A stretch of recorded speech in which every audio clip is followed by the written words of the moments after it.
Hey, this is Christy from Killer Fun, and I just have a quick programming note before we get started. We recorded this episode a little early. We were running up to spring break with our kids, and we wanted to get one ready to be released. And so I know I make a comment in this episode about how somebody couldn't ruin this morning. And just please know that we recorded this before life in the U.S. and a lot of the world went sideways. And, we're not trying to be cavalier, but we are trying to bring you maybe a little levity and a little distraction from the current state of the world. We hope that you're all well and safe. Please reach out if you need to talk to somebody. You can find us on Facebook, Killer Fun Podcast, exploring the intersection of crime and entertainment. You can find us on Twitter at Killer Fun Pod, or you can send us an email, killerfunpodcast@gmail.com.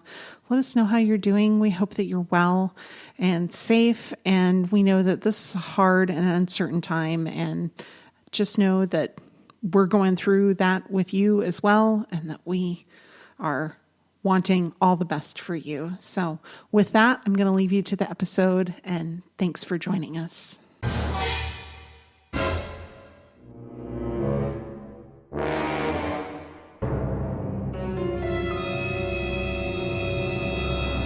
Welcome back to Killer Fun, where we explore the intersection of crime and entertainment every other week. I'm Christy. And I'm Jackie. And we're so glad that you're back with us today. Today, we have Young Guns from 1988. Yay! I think we feel the same. I am my daddy's daughter in a lot of ways. I mean, a lot of ways. Uh-huh. And he loves Westerns.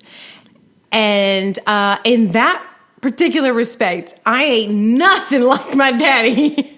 Well, then maybe you're not the right person to ask this question, because I was asking myself, I need to talk to Jackie.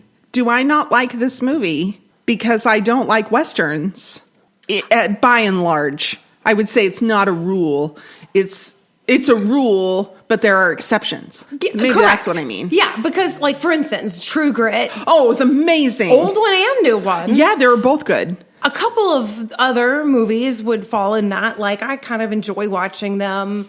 And there's some hybrids, like a Western theme, but sort of mainstream that I kind of enjoy. Cowboys versus Aliens is kind of a guilty pleasure of mine. Just because it was kind of ridiculous. Well, yeah. And I could appreciate the ridiculousness of it. And what about Space Cowboys? Does that count? I'm just kidding.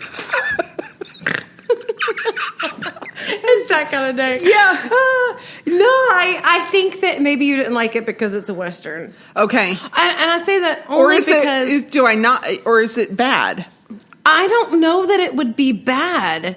Okay. If they hadn't gone for some stereotypical Western... Okay. Antics. I felt like I would be fully engaged, and then they would do something that was so stereotypical Old West that I was like, come on.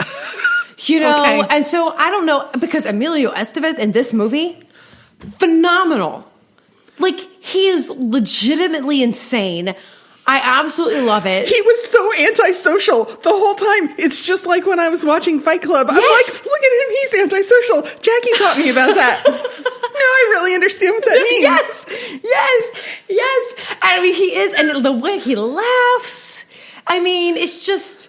I kind of love his performance. Individually, I love all the guys' performance. Uh-huh. And there's moments that I really love. But, and then What's-His-Face does his spitting and drooling charades. And I'm like, I'm done. I just can't. Yeah. So I really struggled to watch this movie. Okay, I'm glad I'm not alone. This was one of those that I only watched once. I may or may not have used the 10-second button. Oh. A couple of times. Oh, that's And you know what? I didn't miss anything. Okay. Well, let's talk about who's in this. You've already mentioned Emilio Estevez, who's Billy the Kid.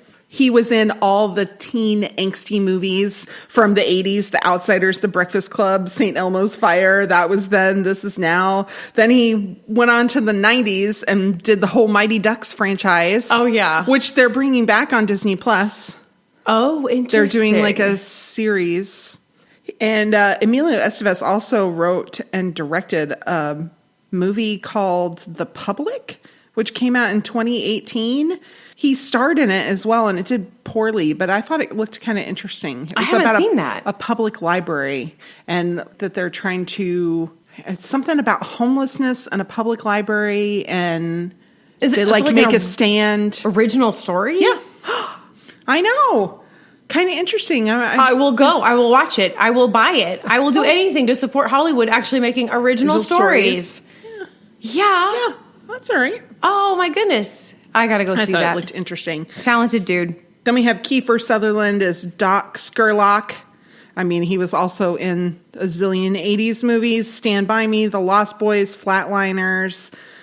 He's worked really continuously. Movies and meaty TV roles. 24, The Confession, Touch, Designated Survivor. And he's got a remake of The Fugitive coming out as a television show this year in 2020. And typically, I don't like it when they do that. But I'm really interested. I am a Kiefer fan. Yeah. I've enjoyed some of the things he's been in. I like his character in this movie because it's very similar to the character in Designated Survivor. Oh, okay. Which is very anti-Jack Bauer. Yeah. Which is also something I love about him. I love the Jack Bauer character. Yeah. Yeah, I think that when you can take a movie and make it into a television show because there's more to say, I think that that's fun and interesting. So, have you seen Shooter? No. Okay, because I love that movie, Shooter. Okay. Again, my daddy and I, we love Shooter. If it's on, we're going to watch Shooter. Okay. Love Shooter. But they made a series out of it, and I was very like, I don't know about that. But then people at work and people at church kind of said, oh, no, you got to go watch Shooter. It's really, really good. And you know what? Mark is involved, right? So if he's producing it, it's got to be okay. Oh, okay. Because Mark Wahlberg was the star of Shooter. Okay. So for him to produce the TV show where Ryan Felipe is the star, and so I'm like, okay, it's got to visit his endorsement. Yeah. Okay, that's maybe. Good. But I still haven't done it. Okay. Then we have Lou Diamond Phillips. He is beautiful in this movie. Oh my gosh. Jose Chavez. Beautiful in this movie. My goodness. I fanned myself a little bit during this movie. He got his big break in La Bamba as Richie Valens. Of course. Which was fantastic.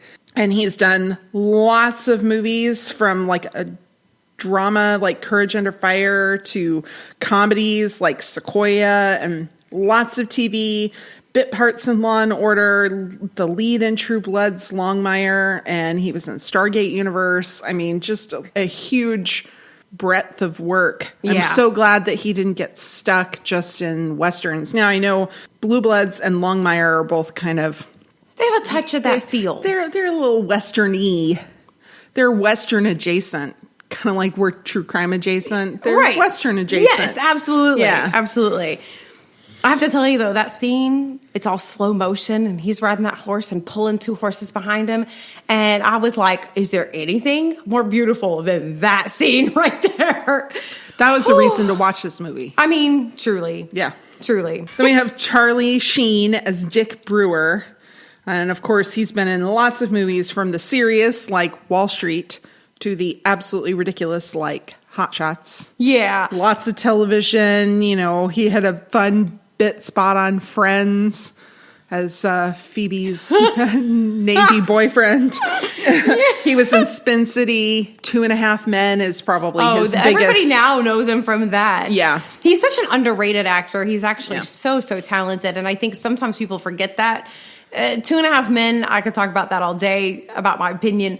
But what I love about him is that he really has a knack for timing. He really does. On set, he has that perfect knack, and he acts with his whole body in a way. Like the way that people make facial expressions, he makes body expressions. And it's just, I don't know, I always enjoy him on screen. Then we have Dermot Mulroney as Dirty Steve Stevens. I mean, okay, what do you know him from? Really? My Best Friend's Wedding. Absolutely.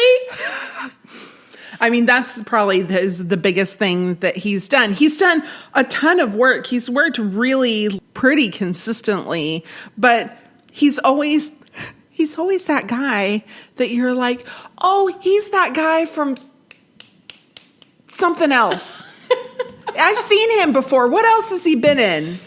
And then you're like, oh, he was the guy in My Best Friend's Wedding. Seriously. Okay, so that movie came out. I was in high school, right? Yeah. Because it was, what year was that? Like 97, 98? Yeah, somewhere around there. Anywhere.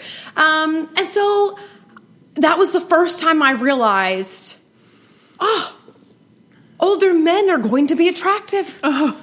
It's not, I'm not going to just grow up and then be a pedophile. Like, you know what I mean? I think when you're in that age where you're kind of like at your older teens, you're looking at 20s and you're looking at people around you and you look at older men and you go, I don't know how I'm ever going to find them attractive because how could I when all of these guys are what's so attractive to me right now? When these all have baby faces. Oh, these little chiseled jaws, but they're so clean and just, I mean, there's just something about it. And that was the first movie where my friends and I went, it's going to be okay.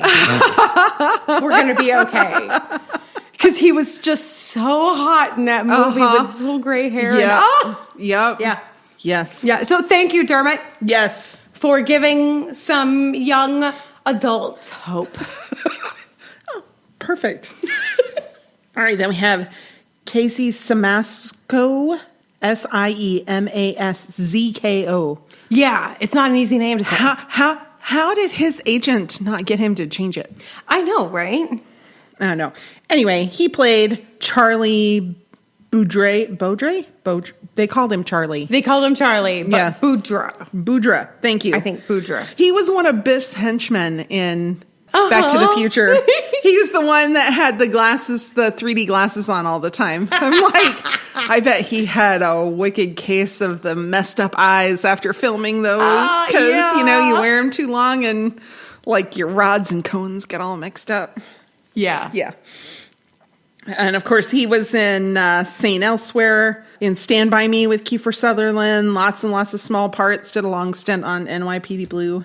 And then quickly, Terrence Stamp played John Tunstall, and he was Malcolm Quince in Murder Mystery. Oh, yeah, which we covered. Very different points in his life. Yeah, very different And then points. we can't not mention Jack Palance. Oh, no. Of course, we have to mention him. He was Murphy. Yeah. He did a great job. And, of course, I have to mention Terry O'Quinn, because if you've watched Lost, you're a Terry O'Quinn fan. Yeah. The absolute definition of perseverance. This man in Lost. And I just love how he's grown with the times. Of course, he was also on NCIS in a very cool episode. But it's just a star-studded cast. Really, Emilio Estevez and Kiefer Sutherland and Lou Diamond Phillips were all pretty well established. Though they were young. They were young, but they'd done lots of stuff. And Charlie Sheen, Dermot Mulroney, and Casey they'd done stuff, but they hadn't done anything big before this. Let's recap this Western. Oh, okay. It starts with a close-up of these beautiful young men and their real names. I really would have loved, in smaller type, under the gigantic type of their actual names, what character they were playing. Yeah, that would have been helpful because right from the start. It really would have, because there's 6 of them and then a bunch of other characters as well. And it can be kind of difficult if you're unfamiliar with the story, who's who. And they kind of had a assumption that you were really familiar with the story of Billy the Kid. Yeah, a little bit. I mean, that's a large ensemble cast, and it's really easy when they all look different, but also sort of similar, because once you cover everyone in dust, everybody looks similar, to know like who's who.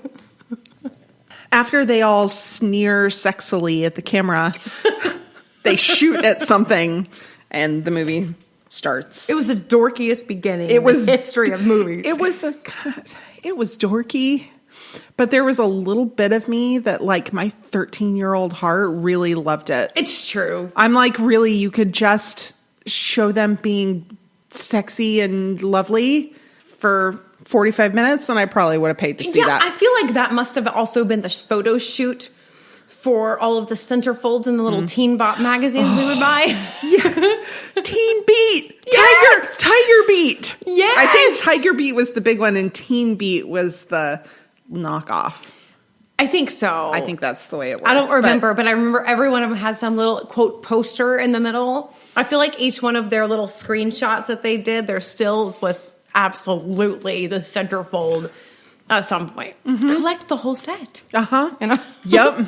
Exactly. You'd be flipping through the magazines. Okay, this one's good. This one, you buy 6 magazines. Yes. All right. Tunstall and Doc are in town when a young man runs from a disturbance from some very dangerous looking men. And Tunstall and Doc invite this young man who's in an animal pen hiding from these dangerous looking men to join them, and they whisk him off in their wagon. They just ride right out of town. It was easier to get away in the West. Things were slower. I guess. Yeah, people didn't have glasses like they do now. No. So if you had not good vision... Too bad for you. Yeah, exactly. So they arrive at Homestead, and Chavez and Steve are fighting and using racial slurs at each other. And Dick, Charlie Sheen's on horseback, and he breaks up the fight, and he's kind of positioning himself as de facto leader.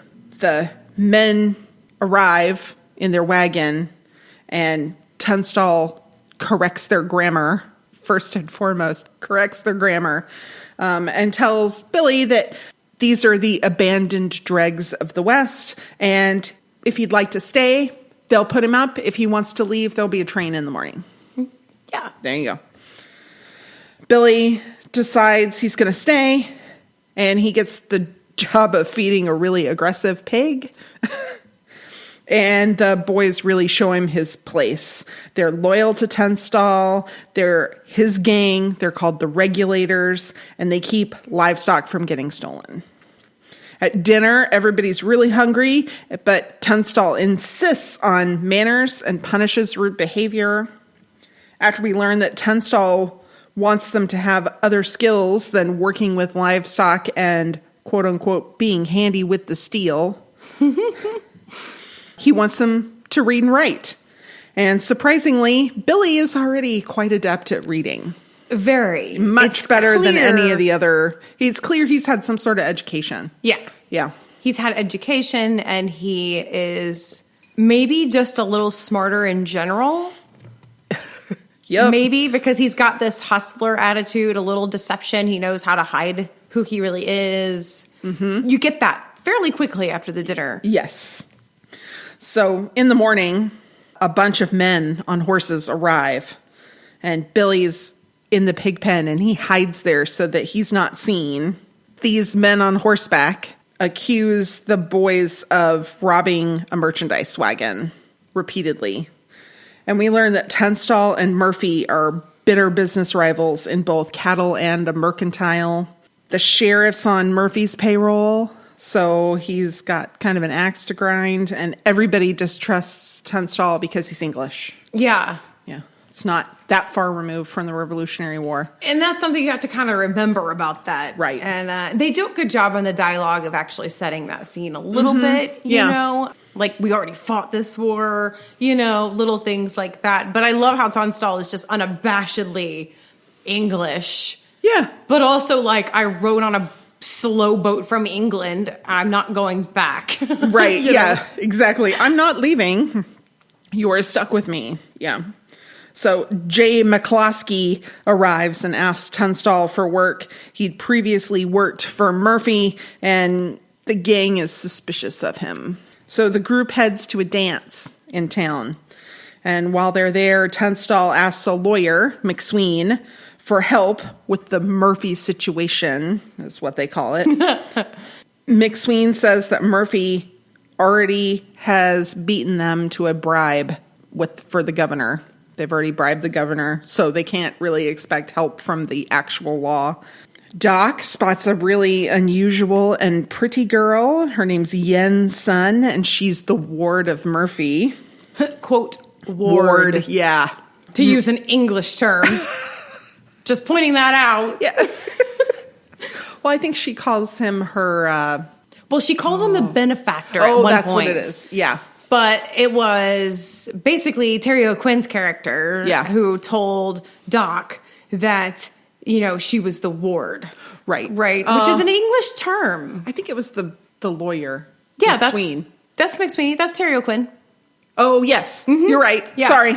Yep. Yeah. But then, and so that's an English term that should just say that a family has entrusted her education in childhood to this family. Yeah, her care and her raising. Yes. Right. Yeah, no. But that's not the case. Yeah, Doc learns that Yen's son is a slave, basically, because her mother accidentally ruined a shirt of Murphy's. Charlie gets into an altercation, and the sound effects, horrible. It's a really, they're not fantastic all over, but they kind of make sense. I mean, the gunshots and stuff, okay, yeah, those are going to be loud and whatever. The punching sounds were just, really pulled me right out of the movie. I'm like, boy, that's bad. That's just somebody full on hitting a sack of flour. Right, it was not It really sounded like a made up. It was bad Foley. It was just bad Foley. Mm-hmm. Yeah. Mm-hmm. I have a lot of respect for Foley artists generally. I really do too. It sounds like a fun job. It does kind of, doesn't it? It's super really creative. Fun. Yeah. You have to be a good at word association to do that. You know what I mean? Because you have to hear something and then immediately be able to sort of associate it with something that sounds similar. Enough that you can, because catching real sounds is very hard. My husband made a film, Her Unlikely Kin, and it was his thesis film.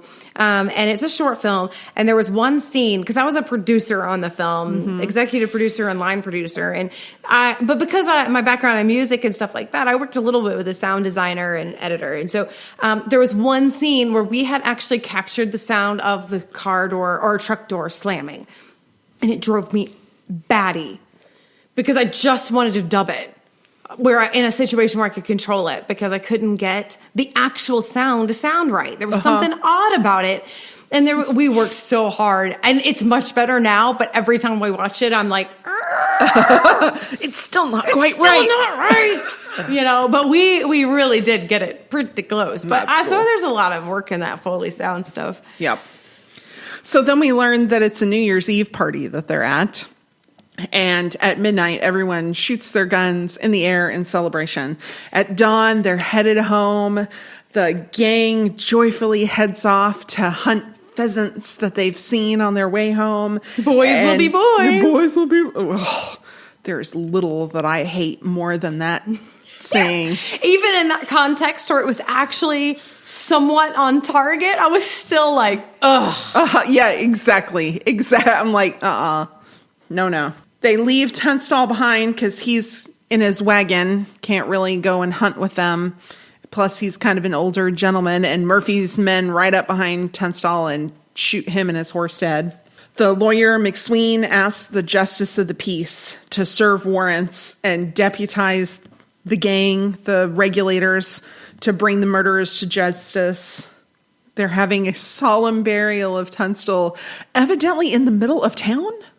Yeah, that was weird. It was super weird because the mercantiles were right there. I mean, I feel like we don't bury people in the middle of cities. I mean, it was a main street, which means that on the back side of the buildings and such along Main Street, you might find a little cemetery because it might just be right behind the church. Yeah. Which may be right on Main Street. So it was weird. I'm trying, but it was just a really bad location choice. Yeah, I applaud your trying to justify it, and I really think it was just poorly done. They go ahead and they end up deputized, and the gang, the regulators, go to serve their first warrant as special constables at a bar to a man named Henry Hill. Instead of arresting him, Billy shoots the guy in the latrine. And a whole shootout starts. And I'm like, hey, Billy's antisocial. Yeah, and got a kick out of it. So he's really antisocial. Yeah. I mean, he didn't just do it because he had to do it. He loved it. Oh, yes, he did. Billy goes by several names. Henry McCarty and William H. Bonney. And there's a whole list of other ones. But those are the two that they mention in the movie. Billy is called the head of the gang in an article in the newspaper. And that kind of annoys Dick because he's the head of the gang. Yeah. Yeah. And then later, the newspaper prints a drawing of quote-unquote Billy, and it looks just like Dick. Yeah. Really, he still annoys him even more. So the gang sneaks up on two men that they have warrants for, and then the way McCloskey behaves, they realize, well, Billy realizes he's a plant from Murphy. He used to work for Murphy. Oh, wait, he still does work for Murphy. And they end up shooting all three men dead. Chavez, who had an indigenous mother, finds peyote growing in the snow. Yeah, I think he actually went looking for it. Okay. I get the impression that he knew what he was doing. Oh, He okay, didn't just he was like- happen upon the peyote. Because okay. he decided that he was going to consult. Remember a little bit? He kind of was like, I'm going to, and then he walks away, and then he ends up walking and then finds the... Yeah, that's right. A little bit. I don't know. I Yeah. felt like that was probably the case. That was really You like have to know what you're looking for. That's the least of my worries in this movie is whether he went looking for it or happened upon it. It shows you how awesome the movie was that I paid attention a lot to that. Oh, okay. Yeah. The men drink tea, and they hallucinate and wax philosophical in a slightly too long scene. I'd agree with that. Though it was entertaining, but it was still too long. I think the moral of the message there is don't do peyote on a mountainside. Because I was very nervous that they're going to be falling down mountain hills and things like that. Be Grace and Frankie, do it on a beach. Oh, yeah, there you go. Their peyote scene, hysterical, by the way. Okay. Yeah, well, I knew they were going to live because I knew there was a Young Guns too. Well, yeah. I wasn't really concerned if they fell. So when they come down from their high, there's some dissension between Billy and Dick that we see. But they don't really have much time to work it out because there's a price on each one of their heads, and Buckshot Roberts wants to collect. There's a shootout, and several of the gang are shot. Dick dies, and the rest retreat. Doc leaves the group to get clean bandages and write Dick's mother in Vermont, but really he's just trying to get Yen Su to go live with him. Yeah. They want to run away back to the East Coast. And he is delightfully awkward with her. He always stands just a little too close. And he's just so cute. Mm-hmm. I agree. Yeah. I agree. Billy wants to go after the corrupt sheriff, but Chavez really wants to not die because his entire clan was murdered by the army, and he's the only survivor, and if he dies, so does the clan. And Billy says, we're your clan now, man. Mm-hmm. Can't let us die. Billy shoots the sheriff in town, and they start a whole shootout, and now they're really being hunted. McSweeney, the lawyer, tells them that their deputization... Thank you. Has been hard. revoked. It's been revoked. And Billy has a plan to make a ruckus so that the president of the United States, President Hayes, will fire Governor Axtell of New Mexico. Yeah, this scene. That, I'm like, oh, he really is smart. Do we believe him? Yeah. I don't know. I really struggled. I hit pause on this scene. Because all of a sudden I was like... This is where you hit pause? This is where I hit pause. Okay. We'll have to get to our psychology moment and we'll kind of talk about that. Okay. But I had thoughts. Okay. I stayed here for a little while. Okay. Well, then I look forward to hearing about that. Yeah. Okay. They go to a brothel, bar place. It's like bar and brothel. And Billy talks to a man named Joe Grant, who said he's going to kill Billy the Kid. And he's talking to Billy, not knowing who he's talking to. And Billy asks to see the gun that's going to kill Billy the Kid. And Grant obliges to use a Western word. I use oblige. That's a Southern word, too. That's fair. While Grant is bloviating. That's a great word. It's just exactly what he did. Billy unloads his gun and then asks for a description of Billy the Kid. And Billy hands back the gun, looks in the mirror behind the bar and says, I see him, I see him. And then they shoot at one another. But of course, Joe's gun's not loaded and Billy kills him. And laughs. And laughs. Because he's antisocial and maybe psychotic. Billy wants to go back to Lincoln for revenge, but the gang convinces him to head towards Mexico, and they're warmly greeted at a border town. Here, Charlie meets a girl, and they get married.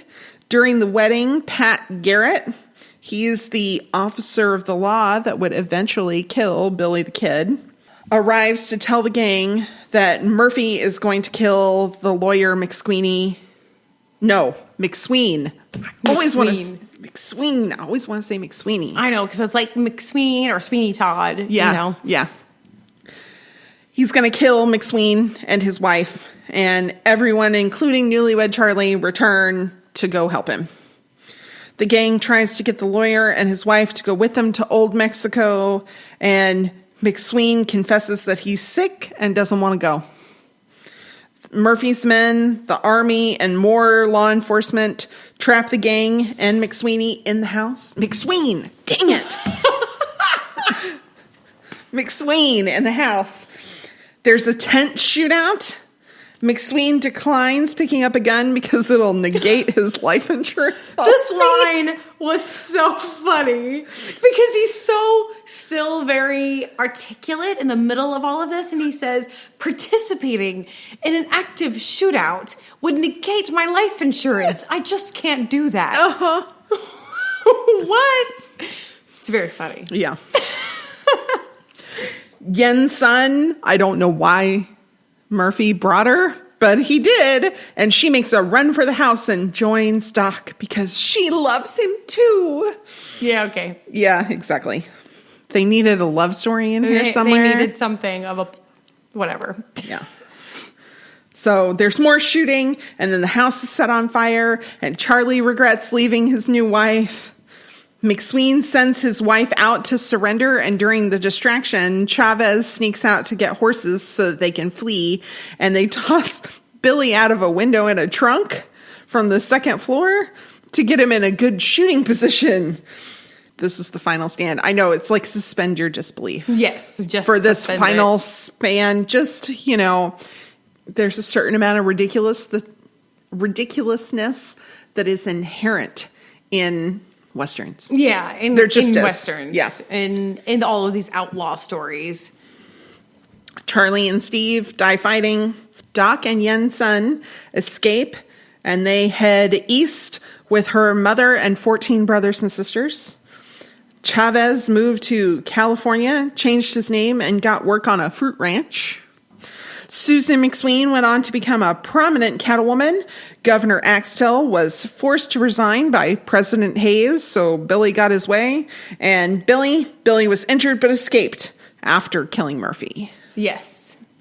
This movie, it had a $13 million budget, and it grossed $45 million. So box office-wise, it was quite a success. Yeah. And enough that they made Young Guns too. Right, yeah. True. I could not find Roger Ebert's review of this movie. No? Only the Young Guns 2, that's as far back as his archive went. Oh my goodness. Amazon reviewers, they like this movie. Really? 4.5 stars. Interesting. Rotten Tomatoes had an audience score of a little less, 76%. Critics liked it even less than that. Yeah. I did see one review from Ian Nathan at Empire, and he said, it's a good idea to cast the Brat Pack in a Western, but this was badly realized and altogether a bit flat. Okay. And I thought, fair. Uh-huh. Yeah. Bill Chambers of Film Freak Central said it fails to humanize Billy the Kid or justify his lore. Marianne Johansson of Flick Philosopher. This is a very brown movie. Leather, planks of wood, dirt, dust, horses, and the tenor of the performances. Which I thought was really funny. And then the last one. Hal Henson of the Washington Post. They behave as if our adoration were their birthright. That's really fair. That is really, really fair. On point, yeah. I would say. But I don't dislike the movie for that reason. Right, exactly. There are other reasons to not like it. Because I don't dislike a confident movie or a confident character who acts like that. Yeah, but this one, it didn't work for me. But a bit flat. Yeah, a bit flat. A bit flat. All right, well, we're going to talk about how much of this is true. You will be shocked when we come back after this quick break. Have you ever wondered what Tina Fey has in common with Jonathan Swift? Or how Star Wars is connected to feudal Japan? Or just how pervasive Shakespeare's influence still is? I'm Rhonda. And I'm Erin. And our show Pop DNA explores the literary and historical roots of your favorite pop culture works. Like the Greek mythology and early 20th century feminism echoed in the film Wonder Woman. Or the classic dystopian fiction and real-life political revolutions that informed the Hunger Games. Every month, we bring you a deep dive discussion of a selected pop culture work, featuring jokes no one will think are funny and literary references no one asked for. Find us at thepopdna.blog. Or anywhere you get your podcasts. By the way, Shakespeare is bigger than Disney. Welcome back. Is it true? Dun, dun, dun. Dun, dun, dun. It's actually one of the most accurate Billy the Kid movies. Really? Yes. Especially any of those made prior to Young Guns. Interesting. Yes. So a historian, Paul Andrew Hutton, wrote an article for True West magazine, Dreamscape Desperado. And he said, it's truer than previous films, that there's a lot that it gets right, but still killing the chief villains in the finish was really wildly inaccurate. Oh, okay. All right. So they were accurate right up until the end. No. But they were more accurate. More accurate. I understand. They had taken fewer liberties. And of course, a lot of the story behind this is fraught with inaccuracy in all the accounts that we have. We're not sure what's really real. Well, that's true. I mean, even in the film, they show how the newspapers were writing stories about things that were incorrect. Yes. And Billy's all like, I'm not left-handed. Yeah. Because they had just assumed he was left-handed for some reason. So you can see how they messed it up. So I guess the film stayed true maybe to like the spirit of the exaggeration of the tall tales. Oh, that's an excellent way to put it.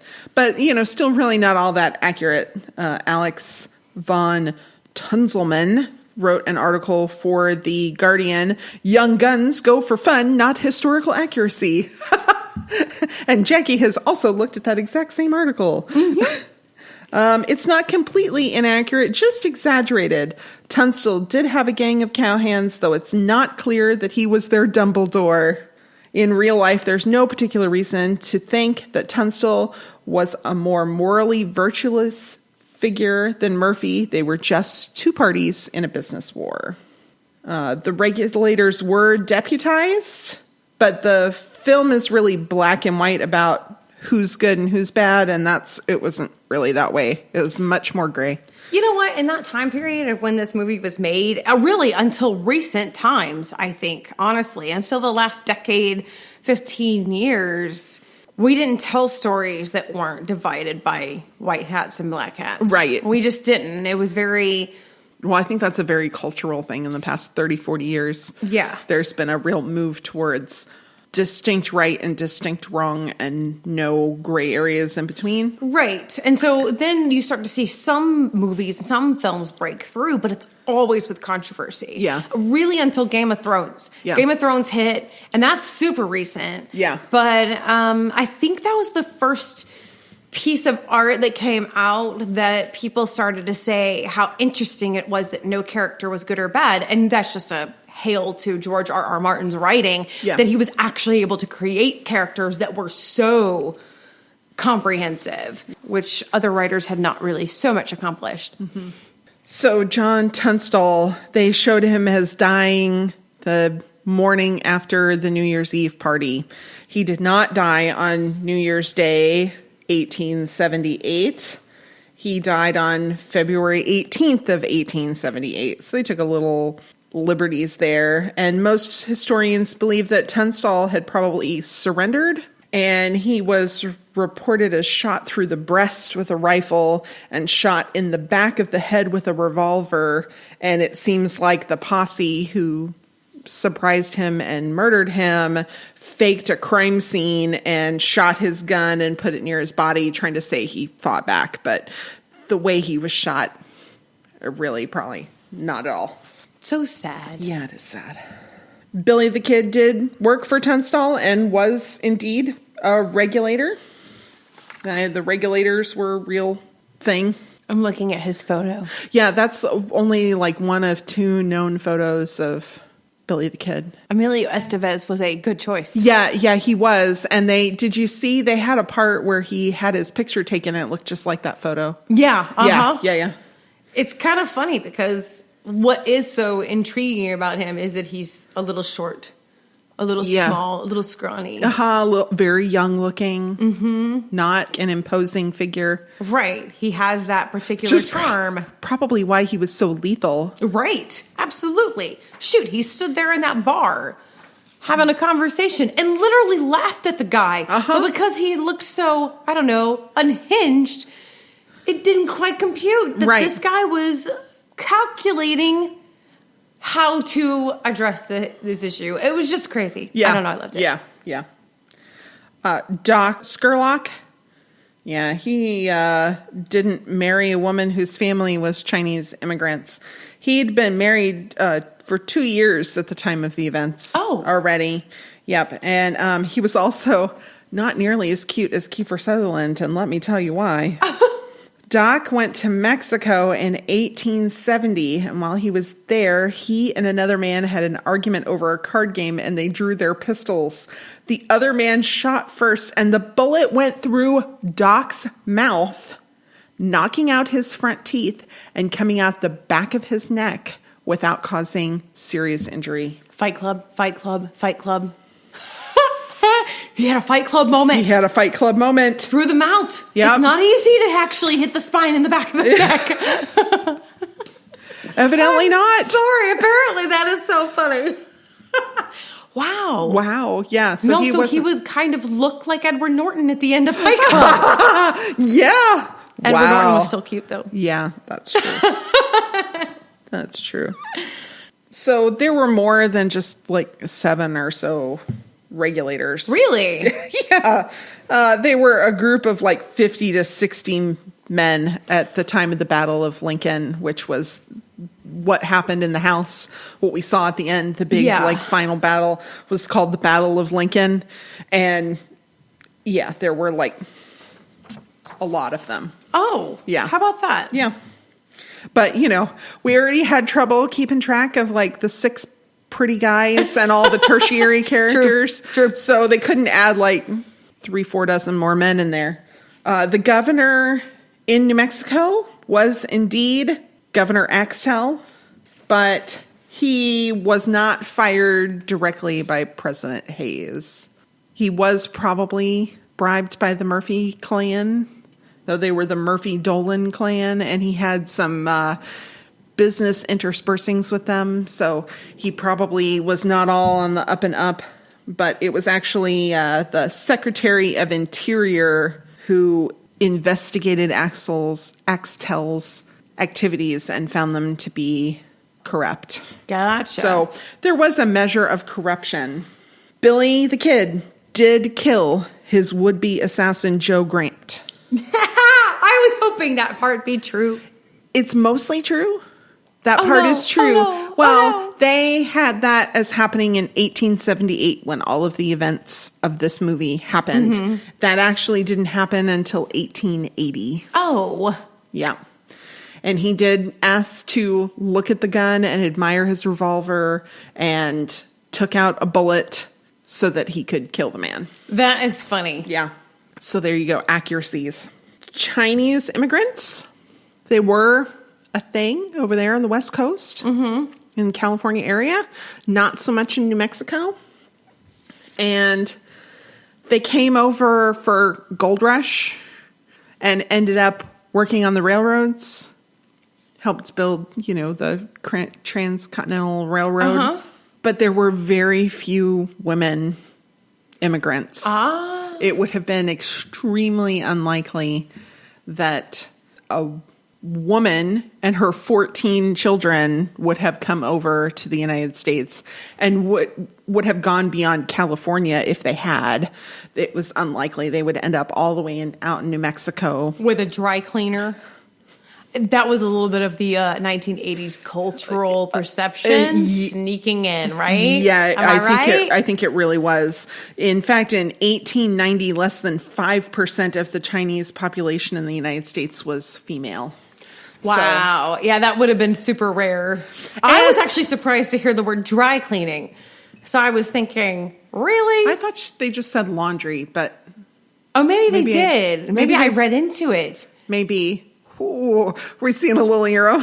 Maybe I am. Yeah, a little of your own, maybe childhood leaking in. I thought it was just laundry.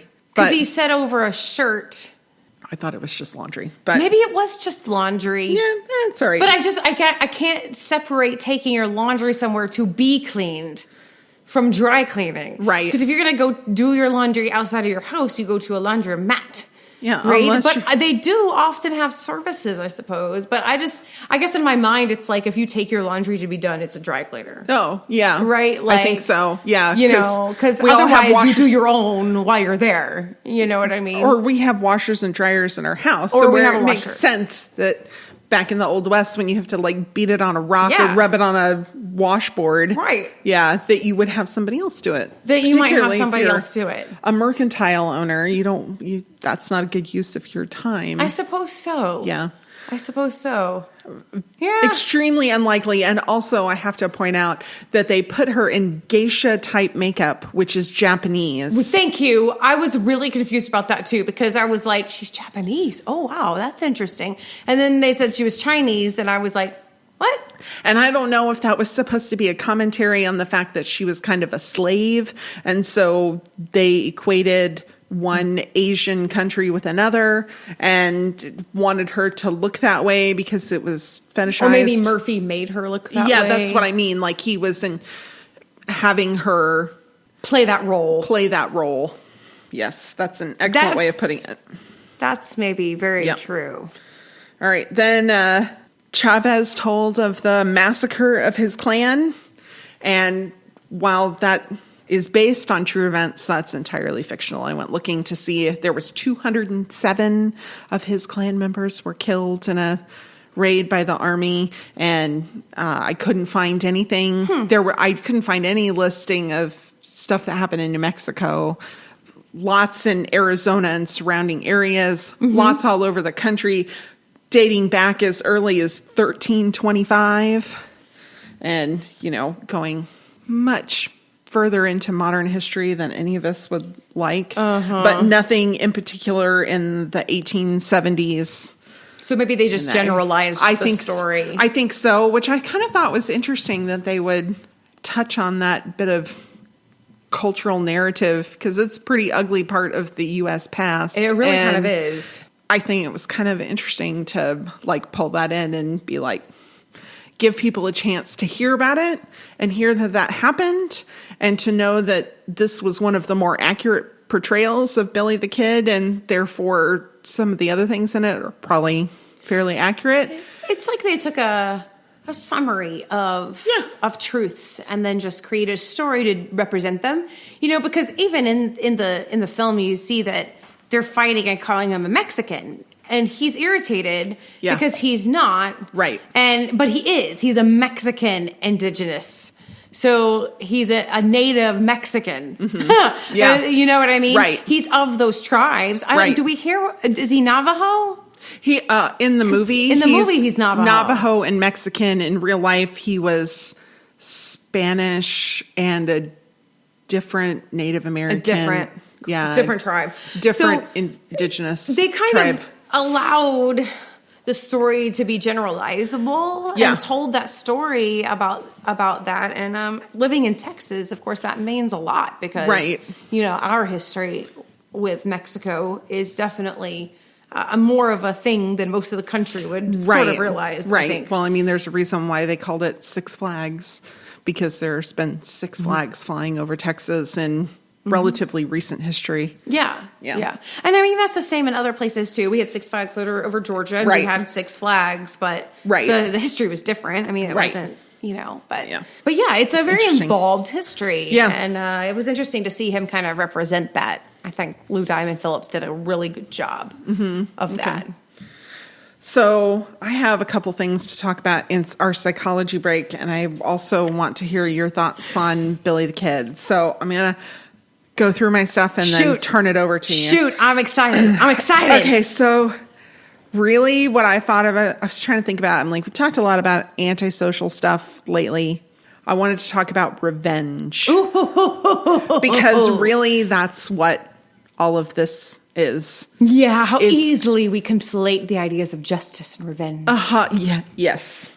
The psychology of revenge, retribution, is a paradox called the revenge paradox. And when we take out revenge on another person, we often feel worse afterwards when we thought we would feel better. This is from John Grohl on his blog. He talks about this. And it made me think of The Office. So you have you have your Golden Girls stories, and I have my Office stories. When Pam is pregnant, Michael dates her mother. And then he breaks up with her on her birthday, and it makes Pam very, very angry. Mm-hmm. So Michael tries to bribe her with a raise so that she'll quit being mean to him in the office because she's really mad at him about her mom, and rightfully so because he was terrible to her. But he wants it to end. He wants forgiveness, and he's willing to give her a raise if she'll just stop it. Okay. And she was like, okay, but that's not enough. And he starts rattling off things about what she could do that he'd be willing to do. And he's, what do you want to do? Do you want to hit me? She's like, yes, I want to do that. And she ends up slapping him in the episode. And as they walk away, she admits to her husband, Jim, that she does not feel better. She was like, no, you were right. I don't feel better. Yeah. It's because true. You typically don't. And we're bad at predicting how we're going to feel about revenge. And really, it tends to keep your anger alive. It does. When you're seeking out revenge. I think people, they grasp the revenge energy, because negative energy is a substantial amount of energy. When you're sad, you're upset, you've been betrayed, you need a lot of energy to process that. And unfortunately, the negative energy is quick. It's a quick fix for an energy. It's just an energy fix, though. It doesn't actually fix the situation. And so it's very hard. Yeah. We often, as you mentioned, conflate and confuse revenge with justice. Mm-hmm. And some people will argue revenge and justice are the same thing.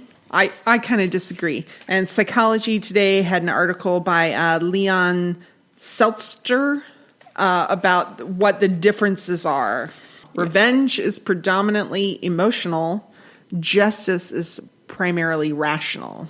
It's not so much as getting even. It's about exacting a socially acceptable accounting Right. So that it seeks resolution. It seeks reconciliation, and it sets things right.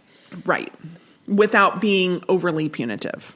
Correct. You know, punitive for the sake of trying to make things right. Right. Exactly. And it is in a social setting. Obviously, you know, our justice system is named so in that way, and we call it a rehabilitation. Now, whether we're actually achieving those goals or not, it remains to be debated. Sometimes we get it right and sometimes we get it really wrong and whatever. But the thought is that justice is better for society and for the individual. Right. People will feel better when somebody else actually understands the breadth of their wrongs and can make that change. We actually do feel better because things have been set right. There's a reconciliation and ending to the story. Yeah.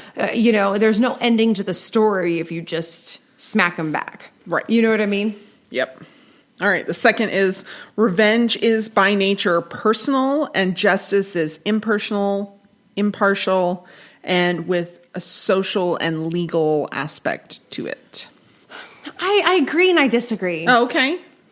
I agree because he's right, but I don't think that it negates the personal. True. I do think that people are very moved by justice itself. And not only that, I mean, a lot of people with religious backgrounds, with spiritual backgrounds who ascribed, I mean, most of the world religions, you know, including Christianity, we all have this idea of justice, freeing the oppressed, you know, setting the captives free and then also setting the slave owners free by correcting their thoughts, having them understand. There's this idea of setting it all back to correctness, of holiness, of rightness. And that's actually throughout all the religions, this idea of justice. So justice is very personal. Revenge is an act of vindictiveness, while justice is an act of vindication. Ooh, I like that. So justice is grounded in assumptions, conventions, and doctrines having to do with honor, fairness, and virtue. Its purpose isn't vindictive. That is, bloodthirstiness has no part, nor should have no part in the precepts of justice. I was like, oh, that's good. Yeah. 4, revenge is about cycles. Justice is about closure. Oh. And that was like one of the biggest things. And that kind of goes hand in hand with the 5th one. Revenge is about retaliation. Justice is about restoring balance. So it's really difficult for people as humans to really agree on what a balance of revenge would be. Justice is a little easier because it's kind of moderated by a neutral third party, typically. Right. Is how we think about it. So I was really hurt by something. I'm going to take my revenge on you. Well, while you feel like that's the balance that you need, that feels like too much for the person that you're retaliating against. And then they're going to come back at you because they feel like you've overstepped. We're out of balance again. And rather than having balance, it perpetuates a cycle. Yeah, there's no such thing as getting even. There's really not. And that's because we live in community. Right. Right? Like if somebody does me wrong and that hurts me, then it hurts the people around me. So somebody takes up my revenge, my honor, and goes and does something to their family. Well, you haven't just done something to that person. You've done something to an innocent person who now receives the repercussions of what's going on there. And then that person now has a right to get even because you've unintentionally affected their life when they were innocent. So then they come back to the family. This is how like family feuds start. This is Blood how this feuds. works. Yeah. Yeah. No, I mean, you know, everybody would just be dead. Yeah. Yes. That's the point. Well, and that's why the Bible and many other religions have ideas of an eye for an eye.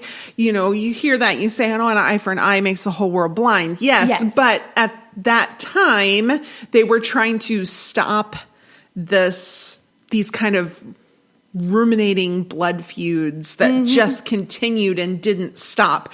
They were trying to say, here is justice for you.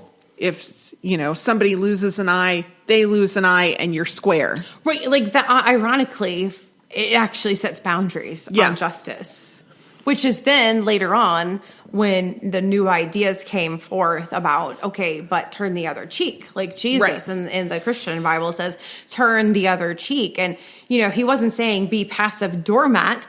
What he was explaining was the idea of grace and justice, right? That we have to infuse more wisdom into our responses, right? That go there, and that nobody is going to actually come out ahead if everybody's even. Right. And because it does not even, it's everybody's negative. Right.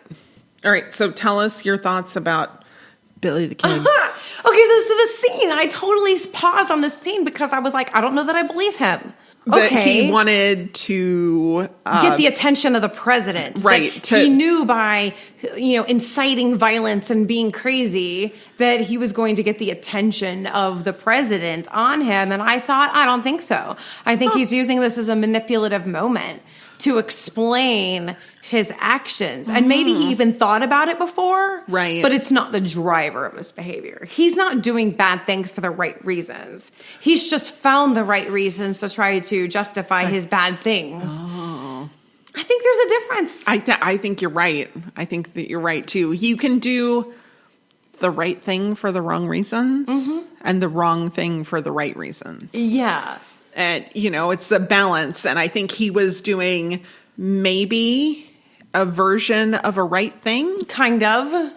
Maybe. But for the wrong reasons. But for the wrong reasons. So it was probably good to have the United States authorities paying a little bit more attention to what was happening in New Mexico, because there was a whole lot of corruption, a whole lot of bad things happening. And it was good for them to get involved, to let these corrupt people know that they couldn't just run rampant all over these people. But he was really doing it for selfish reasons. Right. And so it's kind of begs that question. He was so super smart, at least in this film, the way that they portrayed him. He was so smart that he realized that the right thing provided a space for him. For him to be antisocial and cause mayhem? Yeah. Yeah, and he gravitated. He really enjoyed he so enjoyed the shootouts and the dysfunction and the arguing and the fighting and all of it.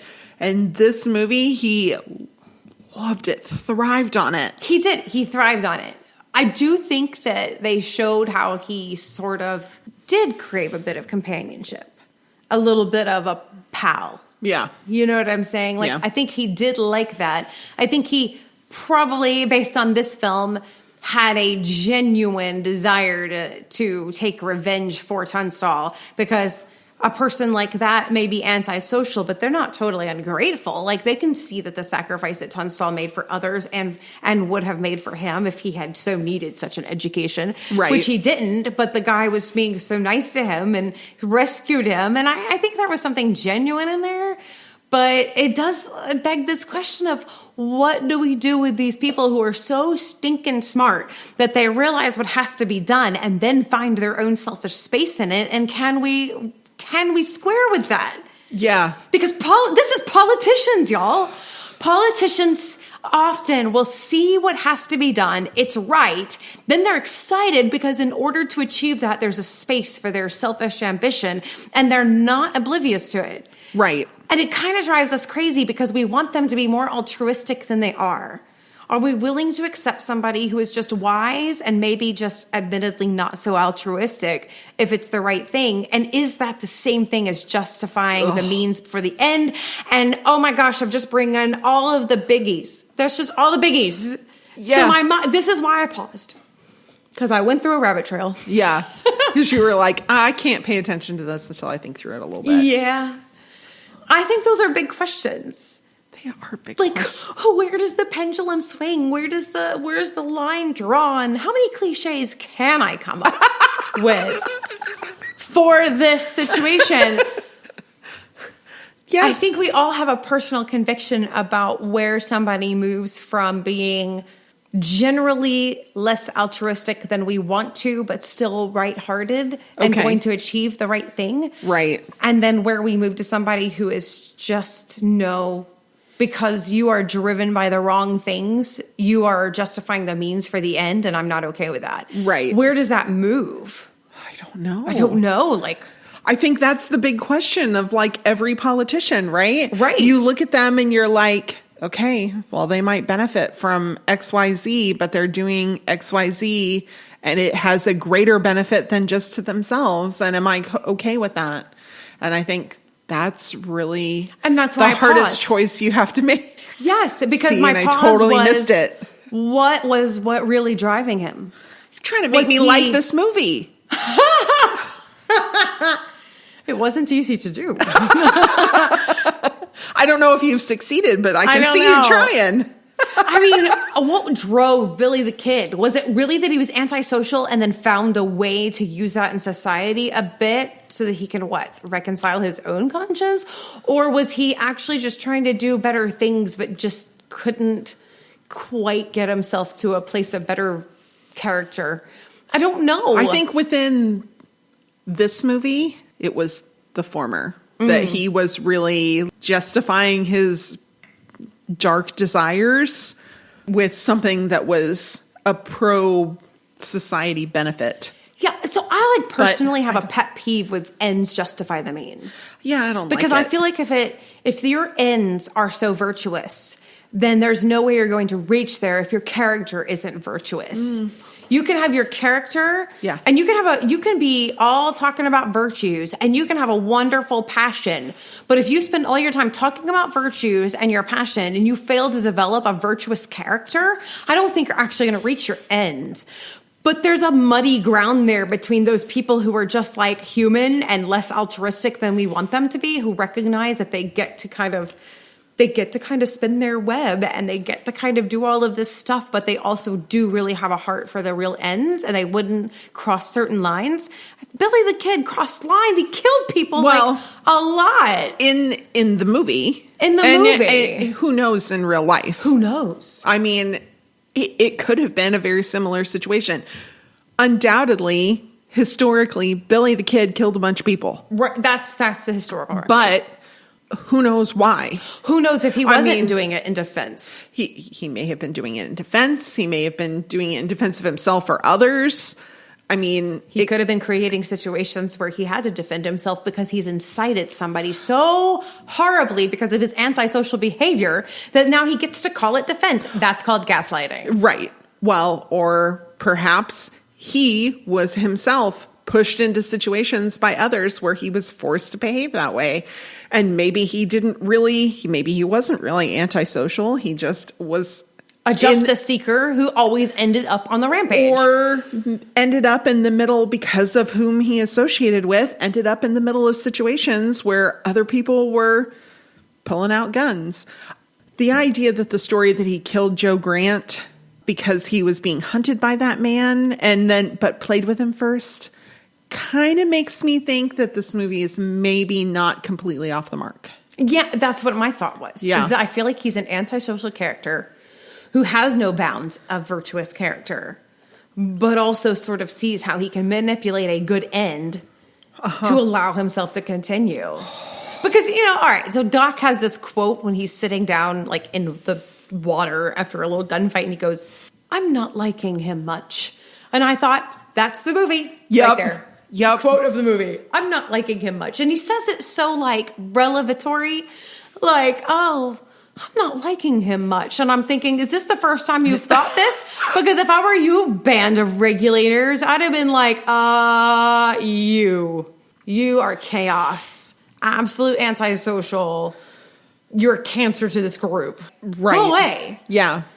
At least the first time he killed the guy in the bathroom that was manipulative, right? Like, how does they not lay the law down on him right then? They should have. But they kind of, they justified the means because of the end that they had. Right. Oh. I've ruined your morning. No, you haven't. I don't know that you could ruin this particular morning. It's a good morning. It's a good morning. It's a good morning.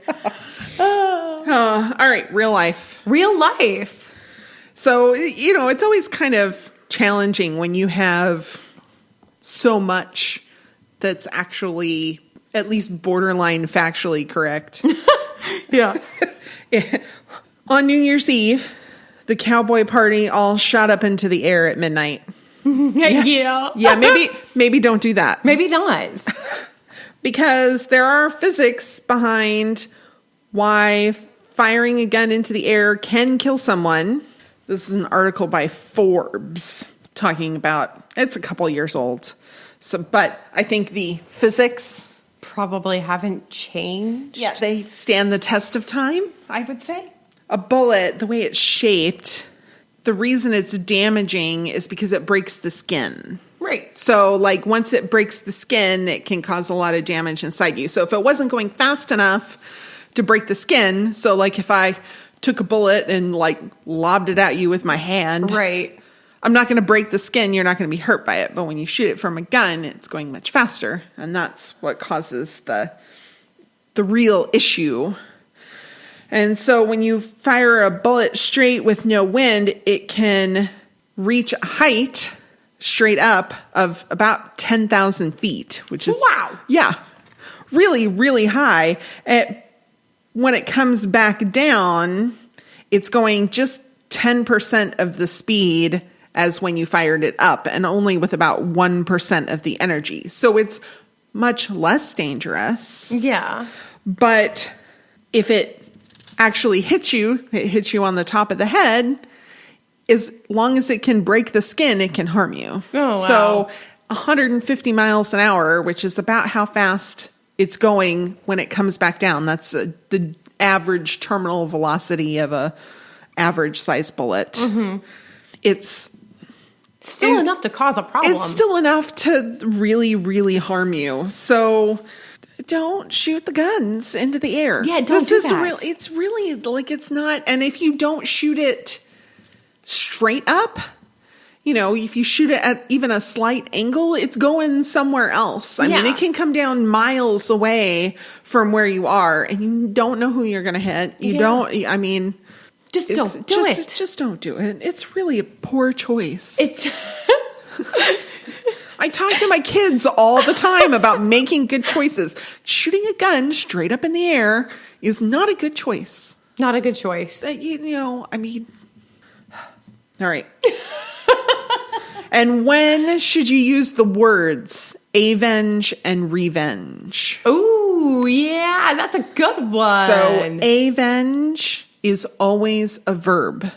To avenge. Yes. I will avenge is their death. Always an action word. And revenge can either be a noun or a verb. So now, what's really the difference between the two?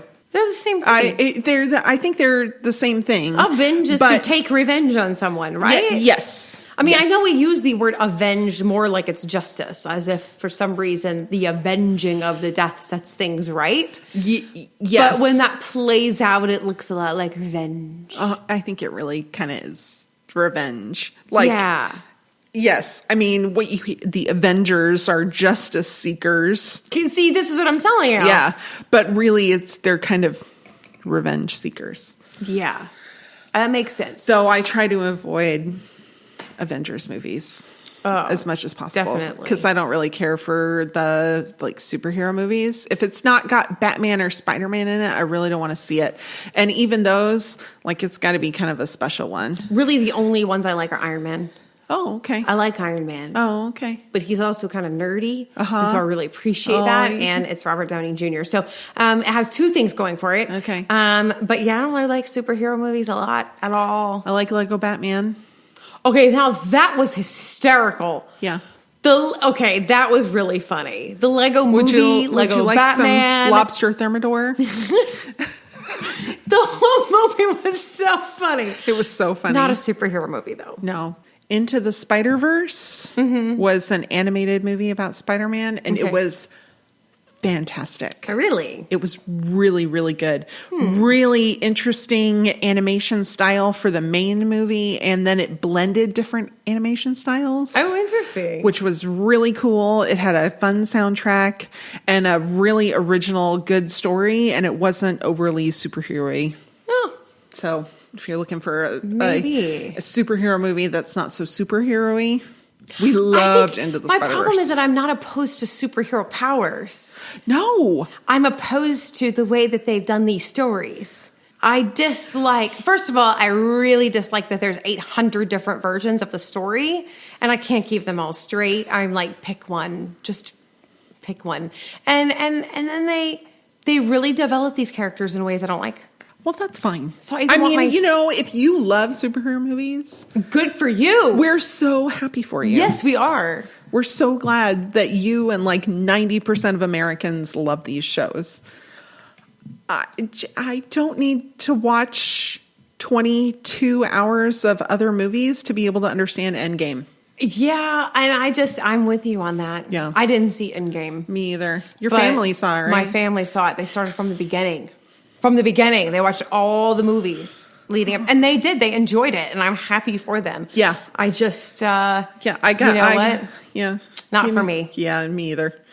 Me either. All right, so next time we're going to do The Handmaid's Tale. Now, we've covered the very pilot episode of Handmaid's Tale on Hulu. Back a while ago, we talked about that. So we're going to look at Season 2, Episode 1. That is the first episode of the Hulu show that came after this, where the story ended in Margaret Atwood's original book that came out in the 80s, The Handmaid's Tale.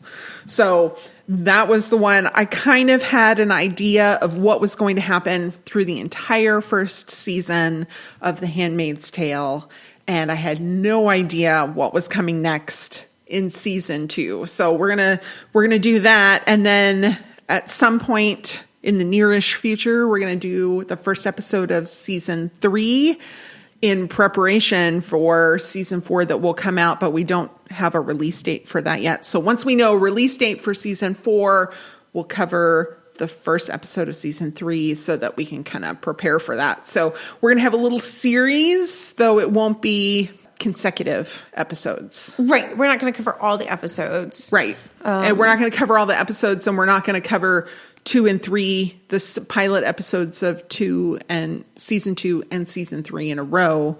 We'll get to those, but this is going to be the second in a series for us. Yes, so I'm so excited. Yeah, because me too. This narrative has me absolutely captivated. Yeah, and it's very, very timely and very interesting, and Margaret Atwood's a genius.